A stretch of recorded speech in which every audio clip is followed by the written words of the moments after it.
Good morning, Canes fans. Peter Ariz here, bringing you today's edition of, it's not Canes Insight Daily. We're calling this Coffee with Pete, the morning after Miami beats Notre Dame.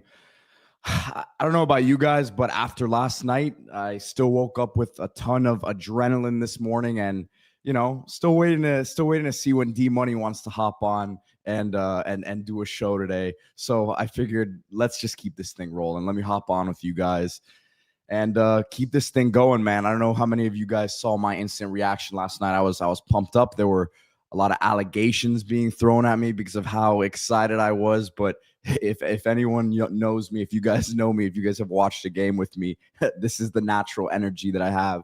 As you can hear, still trying to get my voice back, best as I can. I got some coffee here with me this morning. I maybe need to have some tea with some honey and some ginger later, but man, what a way to start the season for the Miami Hurricanes. Hit that like button, subscribe to the channel. Shout out to Anajar and Levine, accident attorneys. Dial 1-800-747-FREE, 1-800-747-3733 to take back control of your life with Anajar and Levine.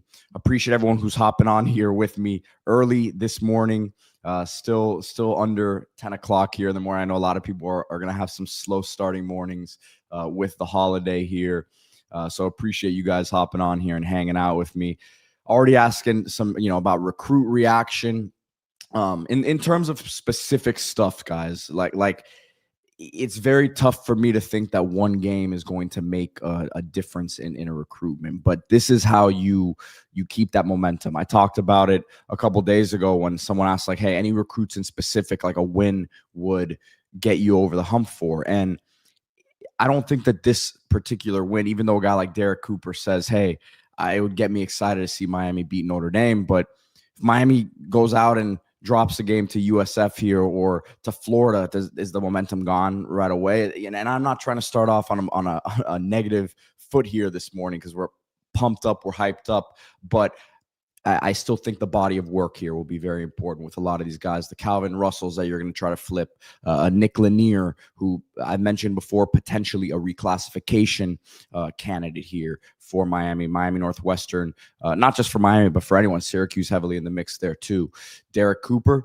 It's going to be a long game here, right? You're going to keep recruiting that one and see if you can make a flip there at the end. But yeah, this win's a big one for recruiting in terms of keeping that momentum going, keeping the offseason momentum that Miami's built up, the relationships that they've built with a lot of these guys. This was a huge win for Mario, as Canes says there. And look, we'll get into. I know I did the instant reaction last night, and we're still kind of just hanging out here this morning. I'm going to wait to get, with D until we do like real analysis of the game, the nitpicking. I know some of you guys weren't too happy with the play calling at the end. Some people saying, Miami got conservative there, up a couple scores there.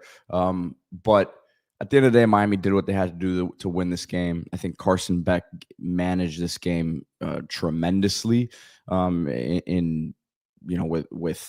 with a lot of different things being thrown at him. I mean, the O-line, I think, was great, but still, when there was some pressure, he was able to maneuver in the pocket, step up. Did not look like he was, too concerned with getting hit. There was, probably a couple throws he'd like to have back, but even some of those throws that were like maybe a slightly overthrown, it was really put in a position where the receivers could make a play on it, or only the receiver could make a play on it, not the defensive back. So, yeah, man, I'm obviously very happy about what happened last night, and defense, as we saw there, had some shaky moments near the end of the game there, but the penalties that were called there to get them kind of back into it obviously helped. The defensive line was dominant, obviously, against the run all night, against Lowe and Price. Price was more effective than Lowe last night. But you keep both of those guys under 45 yards. I think Price had 45 yards, so keep both those guys under 50 yards. And then CJ Carr, he had a couple moments last night, but for the most part, they were trying to get horizontal. They weren't trusting him to throw the ball downfield. So you really had to like what you saw from Miami's defense. You had the bust there with Notre. Still, want to look into that one. We'll see what Coach Heatherman says. I don't know if they're going to have press conferences today like they normally do Monday for their weekly press conference, but we'll see what they had to say about that one. I think Notre was a tone setter all night for Miami, but obviously that miscommunication, the breakdown there, the bust that led to that big play down the field for D Money's boy Eli Raritan, the tight end. That was not a good play, obviously, and you're going to want to clean that up. That was the worst timing to have a bust like that, which you did not have all game. But the resolve for this Miami team to have the composure to come back, have that drive at the end, and then Carter Davis, man, said it last night and I'll say it again. Sounds a wee bit different coming off that man's boot. So there was so much talk about the kicker position. There was not a smooth operation on the snap and hold earlier in the ball game. So for them to come back, hit the the one that was more of a chip shot, and then giving them the confidence that then could hit that 47-yarder to win the game for Miami. Brandon asking about Tank Jones. So if you guys missed this is why you got to understand Kane's insight. You never know what's going to happen on these live shows. We were live from the Licking yesterday all day. Awesome time over there, by the way. If any of you guys made it over there, you saw the atmosphere. You guys tasted how good that food was, the mystery drink. So we had a great time over there, but we had a special surprise guest, not only in the house at Hard Rock Stadium last night, but on the show. And that was Anthony Tank Jones from Mobile, Alabama. Oregon commit, 5-star defensive lineman. So, man, getting a chance to see this guy in person, has the frame you're looking for, has the potential versatility to play inside, outside. So just a really exciting prospect there. And Miami's in the mix. Miami's going to be in the mix heavily with him. Miami's going to be in the mix heavily with Nolan Wilson as well from Mississippi, who's an Alabama commit. So they're pushing with both of those guys. My prediction right now is they end up flipping one of them. So hard to pinpoint which one right now, but Miami's making an aggressive move, I think, for both of those guys. And it's at a position where you're going to need to get some more guys in there. Defensive line right now, you have Tyson Bacon committed. You have Anthony Kennedy committed. And then I think the guy with the most upside, who more of an edge player at this point, but potentially has the frame to slide inside and play 3-tech, is Ashari Charles and Miami. Jason Taylor doing a great job last week, kind of putting his foot down in that recruitment. He was flirting with Florida State, got on the phone with his uncle, stopped the visit to Florida State happening, which would have been a good visit, I'm sure, considering they won over the weekend. So Jason Taylor did a good job there. Kind of what Miami hopes and thinks is putting a close on that recruitment, but we'll see what happens there. But yes, I think one of Wilson or Anthony Tank Jones could be in play, man.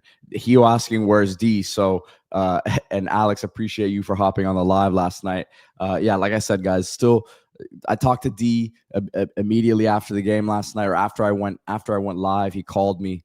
He was pumped up, and he said he was cracking up about the Carter Davis line I had in the podcast. But he was hyped up, and I know he's probably getting a little rest this morning here. So I said, man, let me hop on here. I have some stuff to do later this morning and early in the afternoon. So I wanted to still be able to hop on with you guys and connect, man. So yeah, that's what's going on with D. The Arena said great pregame show yesterday, boys. Yeah. So again, we were live from the Licking, but we were hanging out pretty much all day. So even if you weren't able to make it to the Licking, appreciate anyone who was able to hang out on that stream with us. So I'm looking at these comments, guys, trying to go through some of them comments. Yeah, Brandon says D's still trying to recover his voice. I am too. D's voice sounded okay when I was on the phone with him. I heard him pretty well, but yeah. NSV Sports Cars asking if Jacoby Thomas came back in the game after he went down. You know what? I have to check on that. Bryce Fitzgerald was in the game on that last possession, which we understand he's a guy who in coverage they really, really like, can control the back end there a bit. So I don't know if that was an injury-related thing. Jordan Lyle got nicked up there as well early in the game. Early reports is that it's not a serious thing, but you wonder, just me speculating, if they're going to push him this week for Bethune, because you can kind of manage without it, and that's no disrespect for the opponent, but at the same time, I think we got to understand the position Miami's in here. So Brandon says refs tried to take over. Michael says penalties were suspect. Yeah, I agree with both of those, man. I think the Poyser one, when you slow it down, I mean, it was the ball did not look very catchable there. I just think when you slow these things down, and you can kind of point to anything and say it was a penalty, but I completely agreed with that. Booker's Rebirth says defense only had 2 blown coverages. Defense was outstanding. Brandon asking if Hayden Lowe played. I could have sworn I saw him get a few snaps. I got to look at the snap counts to give you a better idea. I think Armando Blunt played 26 snaps. I think you want to see some more from him moving forward. David Blay was phenomenal. He, really showed the penetrative ability, showed a quick first step, and just being stout at the point of attack. Ahmad Moten, with his quicks inside, obviously the highlight of him chasing after Carr is not going to be one that he really wants to look at, but that's a tough position for him to play, and that was a good play by Carr there. So yeah. B Savage asking, where was Jojo Trader? Was he hurt? Guys, I'm going to say this again. Jojo has been healthy now for a couple of weeks now, and if you've been listening to the show, we've trying to caution you a little bit, right? We're very excited about Jojo and think he can be, a big part of this offense. But right now, the top 2 receivers are, I'm not saying in this order, but CJ Daniels and Malachi Tony are going to be Miami's go-to guys at this point. Jojo Trader missed some time in camp. He doesn't have that same connection yet. Me personally, I don't think, and this is talking to other people as well, with Beck yet. They threw him a deep ball. He had a phenomenal block, I will say. I want to say in the third quarter, maybe early fourth quarter. Phenomenal block. Showed some physicality there. But I think there's guys ahead of him in the pecking order right now. Josh Moore seems to have more trust at this point. Josh Moore was playing late in that game. He was playing on that last possession of the game for Miami. So I don't know that this is a health thing. I think maybe there was a health aspect to it that had him, missing some reps here, and maybe didn't get as much burn in camp because of that as some of these other guys who, maybe took advantage of that opportunity. So that doesn't mean that he's out of the rotation or anything. He played last night. I just think he got his opportunity early, and some of these other guys were just a little bit more up to speed. So yeah, that's what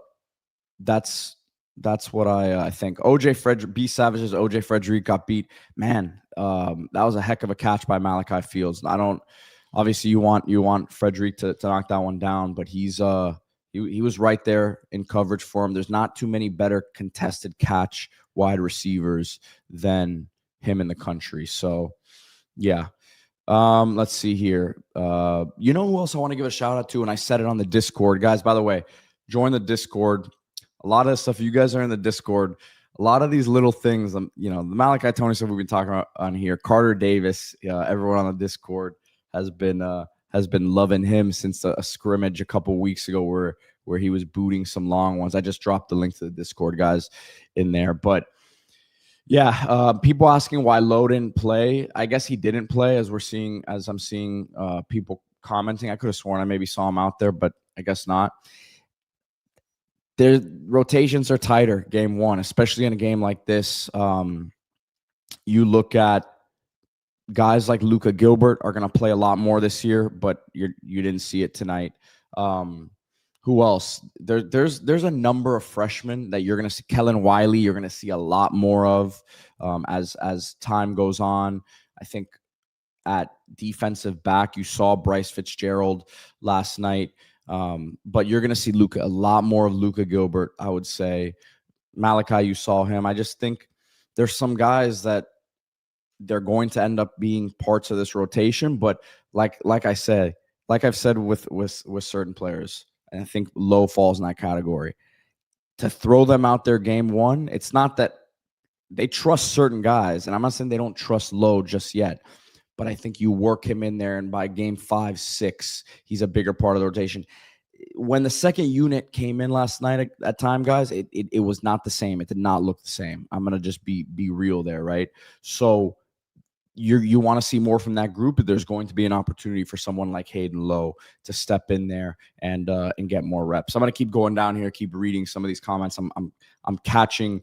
I'm a little behind, so let me grab a sip of coffee here and read these. Williams Baking asked what happened with Lyle. Did he get injured? It just wasn't his game. I think he got nicked up a little bit. It looked like the decisiveness wasn't there early. Again, he got nicked up, but Marty Brown was very decisive.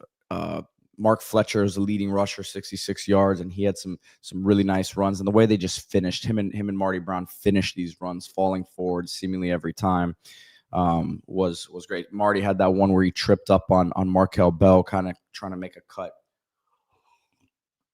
But yeah, I'm not panicking on anything with Lyle. I just think that got nicked up a little bit. I think maybe just didn't see the holes the same way last night. But I'm not concerned with him whatsoever. Marty Brown looked like a dog at running back. Booker's Rebirth said, yeah, without a doubt. His patience, it was a combination of his patience between the tackles and then the decisiveness. Like as funny as it sounds that I'm saying both of those things, but it was true because he was just kind of chopping those feet, kept those feet moving, and then just these little pockets of space where he'd find 2 or 3 yards and fall forward, right? There was a lot of times where it looked like, man, is this only going to be a 1 or 2 yard gain? And boom, falls forward 4, 5, 6 yards. A lot of those little runs that I think consistently chipped away at this Notre Dame defense. Jose Martinez asking any recruiting news. We talked recruiting a little bit in the beginning here. And then again, join the Discord, guys. I'm going to be dropping a lot of recruiting stuff. We had that Anthony Tank Jones thing on there right away yesterday as soon as he joined the show. So, and then all the national reporters were reporting that, an hour or so later when we had him live on the Canes Insight show. So, yeah. Kelvin Scale says, I did not expect Brown to be that big. Yeah, man, that's a ball of muscle. He's about 5'10", but 220, 225. And that's one of the things we've talked about with him. He was built different. Like when we go to practice, as media, and we get to see this stuff, guys. And when I come on here and I talk about these body types, this is why it's important for a game like this. It may get nauseating. It may be annoying hearing us talk about, man, this guy's put on weight. This guy looks the certain way. It looks how it's supposed to look. You hear us use these phrases all the time. But in a physical, trenches-based battle that we saw last night, and this isn't just trenches, it's the knockback, it's the tackling, it's the violence that you see from certain guys that, even Xavier Lucas making that tackle yesterday. So I think across the board, the body types were on display last night. Second unit of the defensive line, I think still you want to see them come into their own, right? But yeah, Johnny Green says JoJo and Lofton need touches. Guys, I agree. I think game one is a certain game plan. I would like to see Lofton get more involved, but at the end of the day, and I know D-Money loves him. D-Money's a huge Lofton guy. I probably am more on the David Lake side of things here, that I don't know that he's going to be a huge prolific part of this offense. And can he be a weapon in certain aspects? He had a big third down catch last night. Yes, but I think I like him coming out of the backfield, man. I like him out in that flat. I like him getting the ball, horizontally, and then letting him, get the ball 3, 4, 5 yards. And let him make people miss, right? Down the field, I don't know that he's bringing you the same sort of threat. So that's my thought on it, and I'm not down on him, but I'll say it again on Lofton. I think a lot of the buzz that we were hearing last spring on him, especially from D, who the buzz was warranted, by the way, was because he was playing running back. He was Miami's running back 1 last year in camp. So he was the best player on the offense in spring camp last year because he was playing a different position, which right now that's not what he's needed at. And I've said it a lot over the course of the last month or so. I'm not looking at him as a tight end. I'm looking at him as a a different piece of the offense. Let's just see. They used him a lot as an extra blocker, as kind of like a max protection sort of weapon. Fletcher as well. They used him like that at times. So there's going to be a big role for him. It's just I don't know that it's going to be those Brock Bowers numbers that some people sort of expected. Faith Family Football said, "Can you give us your take on Ray Ray?" I mean, he got some snaps last night. It's just like who did you want him to play over last night? At the end of the day, I'm not taking Malachi Toney out of the slot last night. So again, it's game 1. We're all trying to look at these snap counts and figure out what it means moving forward. And yes, it tells you a lot because it tells you who they really, really trust right now at this point. But that's not to say that moving forward here, there's not going to be a bigger rotation. I really think there will be, but it's like when I'm going to use basketball analogy because it's like the playoff rotation, those minutes for guys near the end of the bench, just, they dwindle a little bit. You're tighter there. So I think Ray can be a contributor to this team. I just, at the same time, think that everyone else, you guys watched the game last night, man. He plays the same position as Malachi Toney. I don't want to take Malachi Toney off the field, man. I really, really don't. If you guys do, then yeah, that's on you. And I'm a fan of Ray, by the way. AR says JoJo blocked his butt off last night. Agreed, man. Dog, he had one in particular on a running play, but on the perimeter, man, he definitely was making an impact. Lance asking, where's D Money? I'm asking the same thing, man. No, I'm sure D's good, man. I waited for him to hit me up. I know that he'll pop up and want to hop on as soon as he's ready to go, but I'm going to let him get his rest this morning. And I figured I'd handle duties. Well, I'm sure he will be on at some point today though, guys. Steve Smith says JoJo was completely healthy. Those blocks he had in the double move, he had Beck overthrew him. Yeah, the health is fine for JoJo. I think he's a little bit down in the pecking order compared to some of the other guys right now. But yeah, I think there's an argument to be made. Maybe he on the deep ball, yes, he overthrew him a bit, but again, maybe JoJo was turning his head a little bit early there, and it was not a play that was going to be, it was not going to be intercepted. And that's one of those that I was talking about. Yes, could you see it as a bit of an overthrow? Yes, but no one was going to make a play on that unless it was JoJo. Just Jay says Lofton's a utility player that will be hard for teams to account for with the other playmakers worry about. Agreed. A utility player is exactly what I would say. There's a lot of comments here about JoJo. Trigger one says JoJo deserves to play more. Time will tell, man. I think these players earn their playing time. To say he deserves it right now, obviously the coaches are the ones who make that judgment. And listen, he was out there last night, so it's not like he didn't get an opportunity. If the ball comes his way a couple times, and this kind of goes back to what we were talking about a lot last year with him, like, because people were complaining about his lack of reps last year too, but like he got opportunities. He had a drop against Cal. He was banged up, at other portions of the season, and he's gotta take these chances when he gets them. So it's gonna be on him, man. It's gonna be on him. And I don't mean to sound negative when I say this, but like we get a lot of questions about him, and people are kind of assuming things with him. And listen, that's fine. We all understand what ratings were coming out of high school, but these guys are they're there now, and they can go prove it when they get that chance. So yeah, that's my thoughts on it. That's my take on it. Peony Boy saying Teray, Popo, and Thomas were laying the stick. No doubt, man. Shout out to Peony Boys. Thank you for your support. Mo Teray was a tone setter last night. Again, the busted coverage was not a fun one to watch there, but hopefully they get that corrected, but you got a guy who's smacking and was bringing the energy all night. Popo, I don't want to toot my own horn here, but this is a guy that I've said all off season. There's a lot of love for Popo in there. The coaches trust him. Better athlete than people give him credit for. He was making plays in space last night. He was wrapping up. And this guy's a third-year backer who was wanted by Bama and Georgia. You're in year 3 now. You have a guy in Corey Heatherman that you expect to help these guys at that position take the next step, slow it down.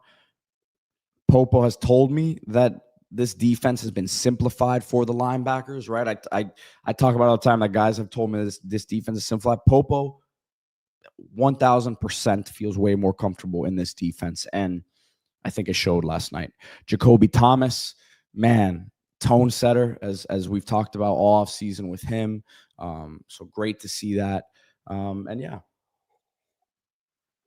this was a big aspect of that Miami defense that's been missing for years. And it's nice to see. Obviously, Popo has been here, but Teray and Thomas were additions via the portal. Ralph asking about recruiting stuff. And again, I've been talking a little bit about recruiting. We talked about it right in the beginning of the show here. So go back and rewind there. And I'm going to be dropping a lot of stuff on the Discord as well this week. So make sure to check that out.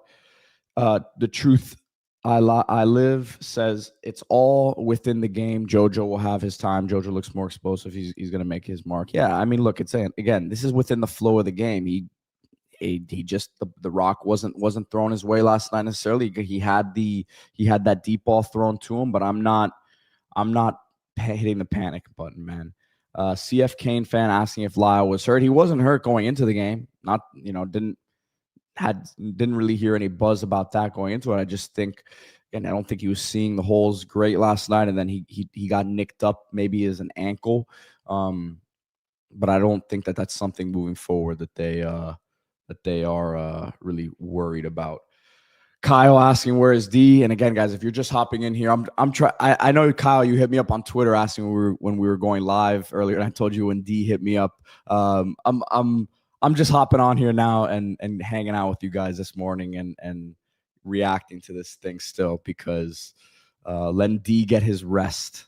And I know he'll want to hop on here as soon as he can. So yeah, man, that's what I'm thinking. I'm going through these comments here, guys. Sorry. Faith Family Football says Marion did look good, though. I feel like he could have went more to CJ last night. Marion did look good, man. 3 catches, 29 yards. And had a couple, talking about him as a more of a pure receiver now in this role and not more of a gadget guy. And he definitely had a couple tough catches. So much respect to Keelan Marion. Damari Brown's physicality was popping, no doubt about it. So yeah, that's man, these comments are getting me fired up, man. Hit that like button, subscribe to the channel. And by the way, if we want a celebratory meal, which is what I'm going to do today. I got 2 of these Wagyu skirt steaks sitting in my fridge right now. Lomellos.com. And again, this is the best meat you're going to find. Wagyu, prime. You're going to get the American, the Japanese, the Australian Wagyu. And this isn't just steak. You got burgers, you got sausage. This is the cream of the crop right here. Lomellos.com. And if you're looking for the store, the brick and mortar store, 98th and US 1. So again, Lomellos Meat Market. This is where Mario's shopping. This is what the recruits are eating when they're on campus. And got promo code CIS10 for 10% off your order. Nationwide shipping. So if you're not local here in South Florida, Lomellos is the way to go. I can't wait to put one of them steaks on the grill this afternoon, man. Gonna be chilling on this holiday, enjoying this Hurricanes win. Obviously, not completely chilling. We're hopping on this stream now for you guys. The support's been awesome, man. Thank you guys as always for being on here with us, and thank you to Lomellos Meat Market. So keep going down this thing. You know what? Steven Villanueva asked me why Man City's losing.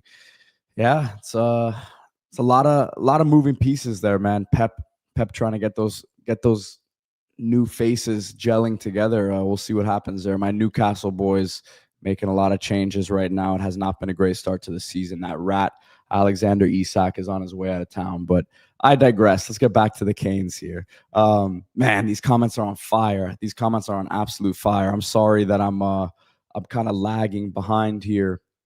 And we're getting this question a lot, so I'm going to reiterate it. I talked about it at the beginning, but I'm going to just say it here. As Kevin Dennis is asking for feedback from recruits, I've been doing this a long time, and in terms of following the recruiting, covering the recruiting aspect of it, the high is always very high after a win like this. And how many wins like this? Let me rephrase this. How many wins like this has Miami had in the last 20 years? Not many, but when you have a big win, just like you did against Florida last year, it keeps the momentum going. You beat USF, you beat Florida, that momentum keeps going, and you keep the train moving. You drop a game here, and this momentum, it's kind of stops. So for the time being, this is a huge thing. One game is not going to bring you a recruit. Derek Cooper, I know we said it. I know he said that winning this game would have him very excited about Miami. But unless he's flipping this week, it's not this game that got the job done. So you gotta keep it. You gotta keep this thing moving. This is just a step in that process. You have a guy like Anthony Tank Jones here. You need to impress. You need to win. It's not like if you lose this game, you're out of the recruitment, right? If you lose that game and you're a defensive line recruit, you're still probably coming out of there saying, "Man, that defensive line played their butts off." A lot of big time players on that team. A lot of recruits who looks like they've taken the next step. But you're also saying, "Man, they lost the game." Does that mean, is the program down the drain? That's not how it works. So needed this win to keep this momentum, but yeah, you're not gonna land anyone based off this one. Unfortunately, that's just what I think, man. So Lisa Snow, I appreciate you. Thank you for your support. He's saying, "Go Canes." We played against the refs and Notre Dame. Yeah, CJ Carr's mom was putting some voodoo on the refs last night, man. I don't know.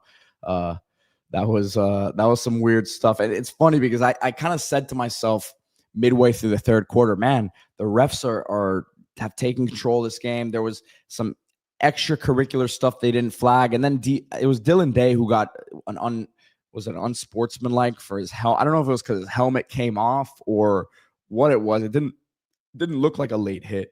But yeah, Gio Kane, appreciate you. Stopped by the Lickin' yesterday. Said D-Money told me at the Lickin'. He said, "I'm telling you, watch Malachi Tony." And boy, he didn't lie. You know what? Let me pull this up. I want to play this real quick. It's about a 20-second clip. This was from a week ago. We were asked about the game one here for Malachi. Let me pull this up. This was my prediction a week ago on Malachi Tony. And I'll put it in your minds. He had 6 catches for 82 yards and a touchdown. So this is what I had to say just 1 week ago. Peony boys, appreciate your support. Tony, over 4 catches and 65 yards. Over. Yeah, I would agree. I think let's go 6 catches, 85 yards. I love it. And a touchdown. I love it. Real quick before Pete, I know Not you to got toot my own horn here, man. That's pretty darn close. Hit the receptions on the head, 3 yards off, and we got the touchdown. I'll take it, man. I'll take it, but I'll take that win more than anything. I'll take that win more than anything, man. He played his butt off, and you just see the little things. You see how he waited on that crossing route, or the drag route. I forget exactly what it was, but waiting for Lofton to set up that block in front of him to be able to pick up an extra 4 or 5 yards. So, it's just those little things. It's understanding where the space is, understanding the leverage. You see how he kind of came back to the football also on that touchdown pass. So just a lot of the little nuances with it. And we're going to be able to see a lot more of that. This is game 1 for Malachi Tony against the number 1 second. Let's also say that this was what a lot of people were considering the best group of cornerbacks in the country. So if you're able to do that You want to see more, 100%, not just from Malachi. And when I say see more, like this is one game. You want to consistently, but I have no doubts. This is what we saw all camp, all fall. So now that we've seen it against one of the best secondaries in the country, why there's not going to be a drop off. So yeah, man. I think as Martin says, also he says the game should not have been that close. The referees and bad underfooting kept the score close. You could make that argument. I think you could also say that, not that Miami got lucky, but this CJ Daniels throw was a 50. Could have gone either way.